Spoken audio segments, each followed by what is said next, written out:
Patuloy na umaaksyon ng pamahalaan upang mapanatiling abot kaya ang bigas para sa mga Pilipino. Kaugnay niyan, nag-inspeksyon ng DA sa ilang tindahan ng bigas. Silipin natin yan sa Palengke Watch ni Liza Insigne. Mas murang bigas ang maaaring mabili ng mga consumer matapos ipatupad ng pamahalaan ang 50 pesos na price cap sa imported rice simula noong May 14. Kasunod nito, ininspeksyon ng Department of Agriculture Assistant Secretary Bebang Guevara ang mga tindahan ng bigas sa Pasig Mega Market upang tiyaking nasusunod ang ipinatupad na presyo. Ayon sa DA, layunin ng price cap na maibsan ang epekto ng pagtaas ng presyo ng mga bilihin sa gitna ng tensyon sa Middle East na nakaaapekto sa food inflation.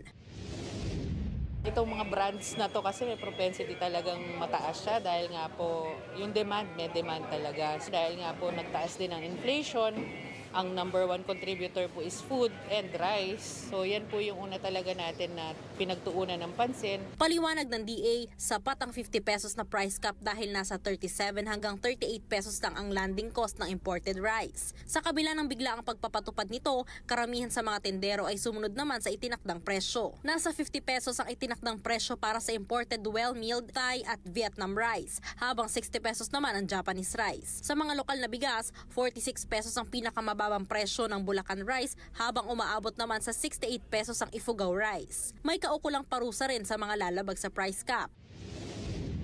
Ang penalty po ng violation ng price cap, kung naayon po sa ating Price Act, ay pwede pong imprisonment ng 1 year to 10 years.